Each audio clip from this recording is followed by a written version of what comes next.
Hello, this is Father Barry, Day to Day with St. Joseph, April 13th, Tuesday. Kind of an interesting theme for you today. It's St. Joseph and basketball. Get ready for about 12 and a half minutes on this topic. Hi there.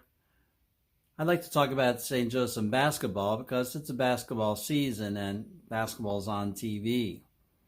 And I got a game which is UCLA against Michigan on the TV, and on that bench for Michigan is a guy I'm going to be talking about today, who I think has tried to model himself a bit after St. Joseph. So his name is Coach Martelli. He's assistant coach for Michigan, and he's like right up there on the sidelines.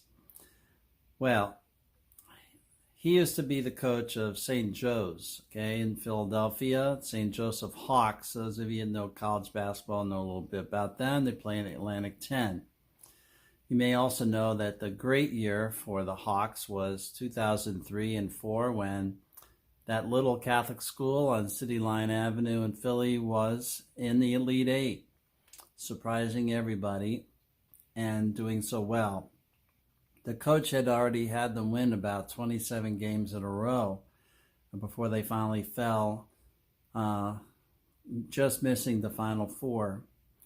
But Coach Martelli, the reputation he had was he was a Catholic high school coach in Philly at Kenrick, and then he made it to associate coach at the university, and then St. Joseph's University had him up at the head coach, and he was there for over 20 years.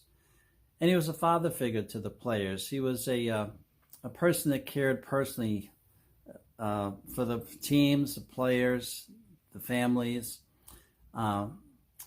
He made sure that it wasn't just basketball, but just life that the kids were learning about when they're in the school.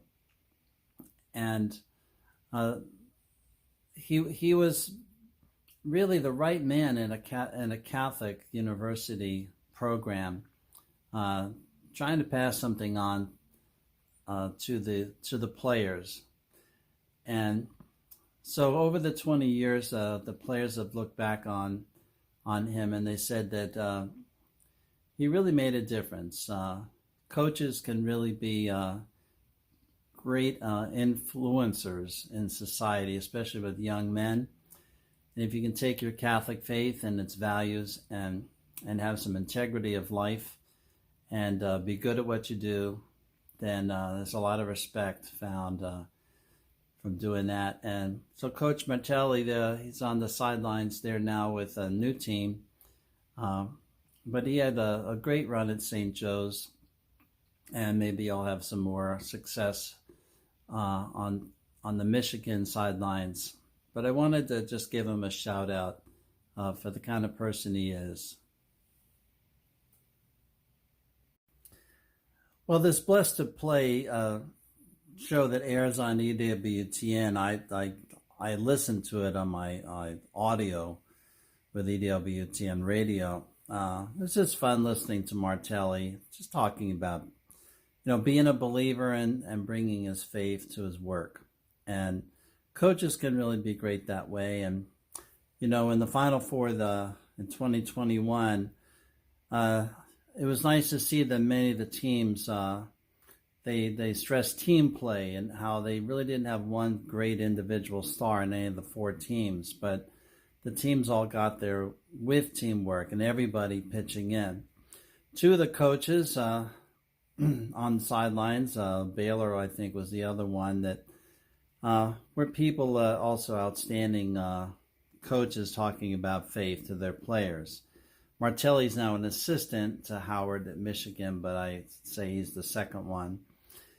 And, I think of coaches, and when they talk about the Bible with their players, they can talk about things like in 1 Corinthians 9, run so as to win, and every athlete must exercise discipline, but and we don't just play aimlessly. We play with a meaning and purpose, and and we're all fixed in one way, and that's like St. Paul talking to his church. And you think of 1 Corinthians 12, which talks about how we are one body with many parts. We got to be together in what we do. So the church has that lesson, and it can be found in sports lessons.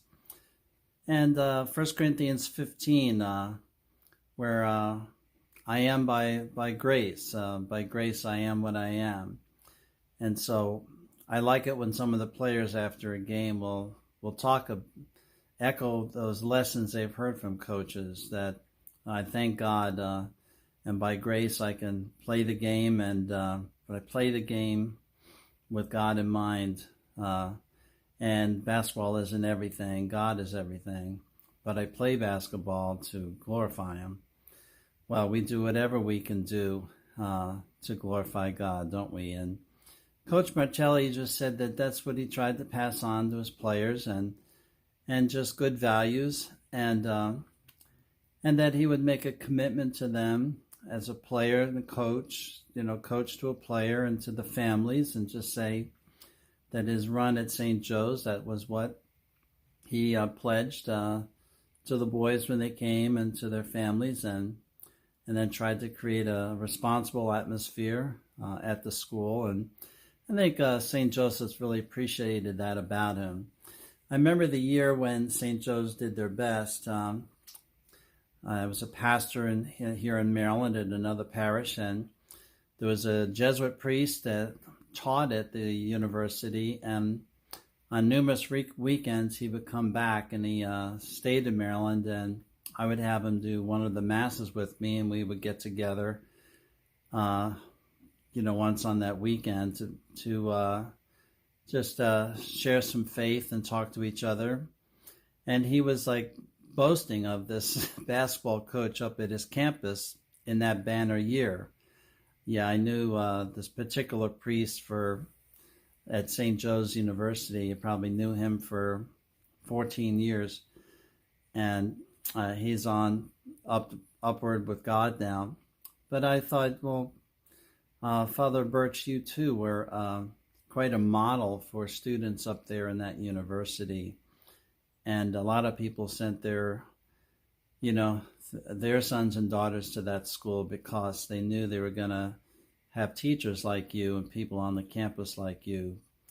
So St. Joseph's University, Philly, a shout out to you. Well, thank you for letting me take you a little bit down basketball lane. Hey, I don't know what these green things are in my glasses. It's some kind of a reflection. Maybe I'm just green with envy for the players that can play so well down there on the court. I feel like I'm in the upper deck up here watching. Well, the games are over by the time you're watching this tape, but I was enjoying basketball. And this year, when we talk about the year of St. Joseph that Pope Francis named, I had a chuckle because I remember the year at St. Joseph when I had the priest from St. Joseph's University coming down to Leonardtown and seeing me all through that basketball season and telling me how great it was to be up close to it, and a coach and sometimes to go to the games and praying for his team to win. Of course, everybody prays for their team to win, but he said, that year we seemed to have St. Joseph on our side.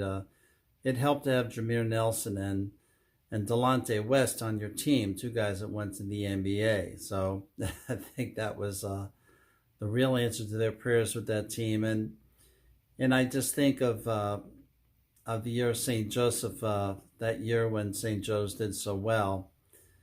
But I think of sports, and I think of coaches, and even working in the media a while, and those who get to know coaches that are broadcasters, sportscasters, they say that sometimes coaches are some of the most inspirational Christians they've ever met, and that's a nice tribute to some of the men in the game who are trying to practice their faith, like Coach Phil Martelli, who said that that he was always playing the game of basketball with the big game in mind, with the big plan of God, and what God had in mind for him in the world, and how we are to live. Well, Coach, you're back in the you're in the Final Four this year, and before this tape gets out, we'll know who won the Final Four. Gonzaga's a Catholic team that's in it that a lot of us are thinking will win it, but it's anybody's game. This is Father Barry. Thank you for watching Day to Day with St. Joseph. Well, we'll leave basketball and get back to something a little more predictable with St. Joseph next time. Thank you. Goodbye. Oh, a quick footnote, that game behind me, I wasn't paying attention enough.